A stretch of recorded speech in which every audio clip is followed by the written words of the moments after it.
Okay, so as promised in the last episode, I've tried my best to try and document some of the rust repairs on the 75. So, all started well with a few videos here, but as I found out through the process of doing the fabrication work, the grinding and welding, you just don't have enough hands to do the work, let alone film it as well. I will probably put some time-lapse work in as I go around to do some of the other panels, but because it's very stop-start, you know, where I get an evening when the weather's right and when there's other things that I don't need to be getting on with. So as you can see here, I started on the other side of the car. Actually, this is the second set of welding I've done on the car.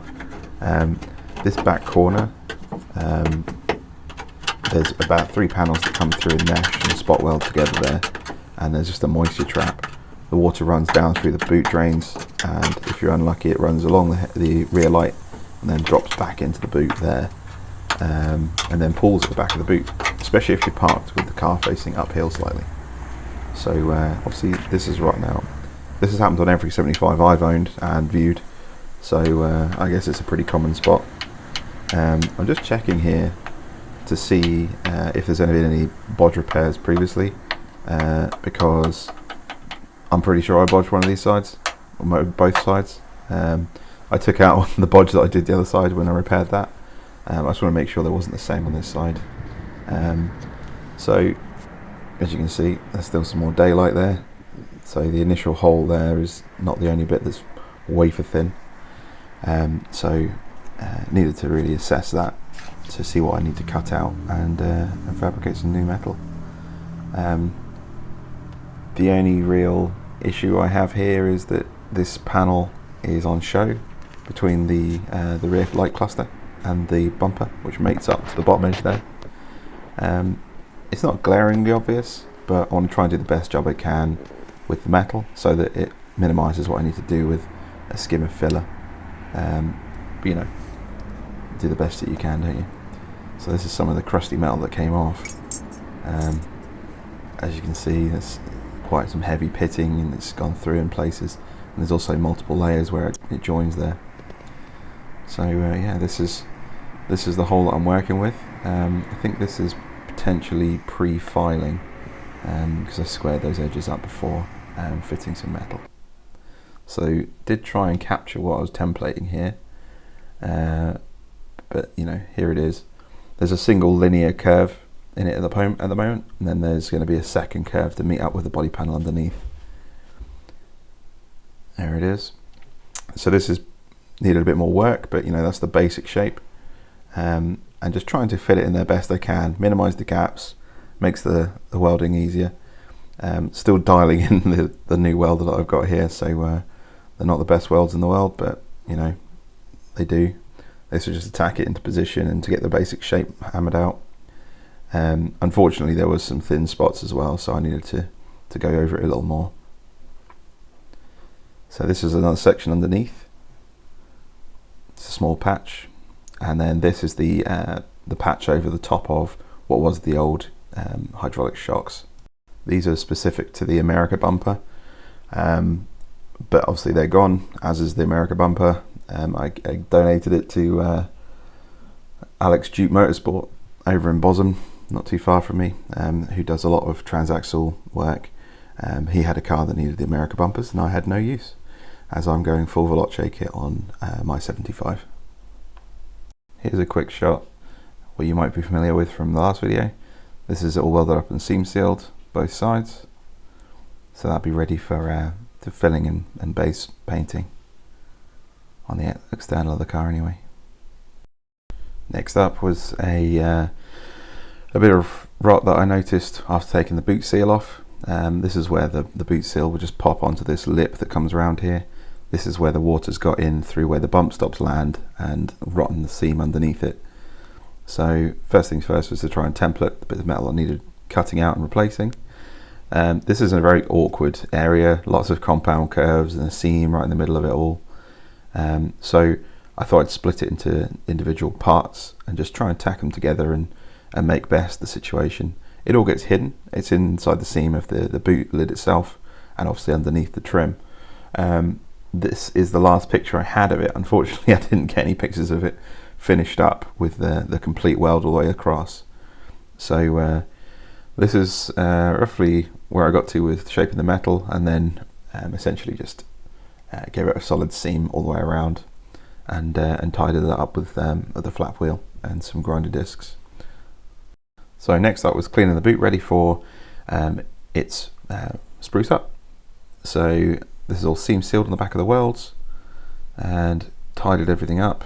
A bit of primer here and there just to make sure there wasn't going to get any more surface corrosion, and then used hot water and dish detergent to clean off the adhesives and residue of grinding and all sorts of crap in there, and a pressure washer.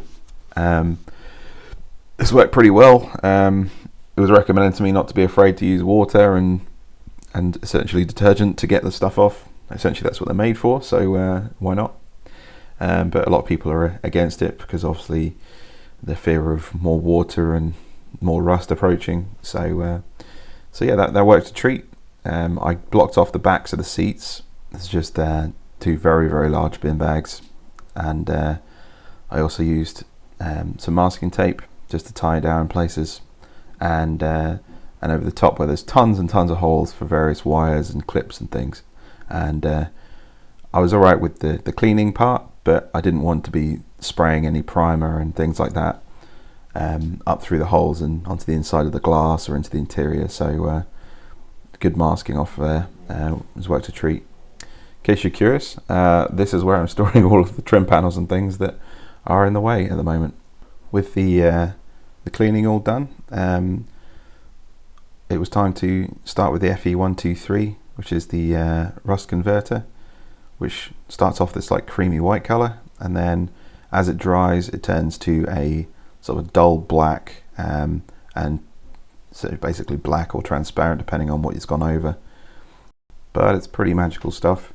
Seems to do a pretty good job and seals it off from the elements. I think up to a month, but you really want to get some sort of primer over the top of it before you start getting near that.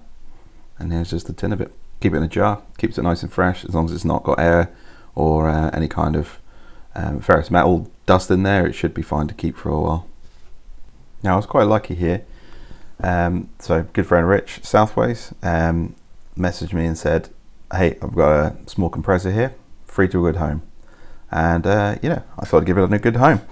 So first things first, gave it a quick service. Had some lovely iron oxide tainted oil coming out of it. Gave it some fresh oil and a bit of a quick spruce up. This is only a little diddler, so 100 litres a minute isn't going to get you far with most air tools. But it got me some spraying and some dusting, which is what I needed it for really. And away I went. So the next part was mixing up this custom 421 from ross.co.uk. This is a two-part epoxy primer. It's supposed to be super hard. It's also supposed to be red.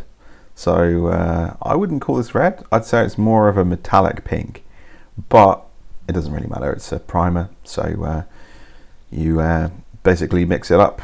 You mix part A until it's homogeneous, and then obviously part B, same again. And I think I added 10% thinners just because I was going to be spraying it rather than painting it on with a brush. So yeah, that got me started. That's all I had in the tin, and that did me plenty to do the boot. So this is what the boot looked like after I'd keyed everything up and used the FE123 rust converter. So this is, although looking very disgusting with all the various tones and things, it's relatively flat, and for what I'm going to be using for, it's going to have a carpet over eventually, so I just want to put a nice seal on that's going to stop any corrosion and just give it a bit of protection for the metalwork. So this is the new wheel well. Obviously all the surface rust converted now, and then here it is sprayed. So this is just done with a standard spray on the end of the airline. Unfortunately the little compressor couldn't really keep up. It's only a 10 litre, but it did the job, and here we go, first thing sprayed up. I've not been particularly careful with masking and things because the whole car is going to need spraying.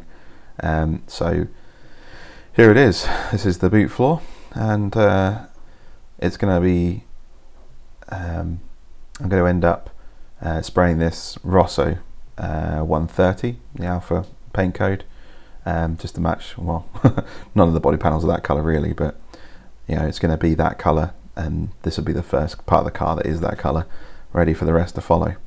So yeah, this is where I got up to. Next up, the front.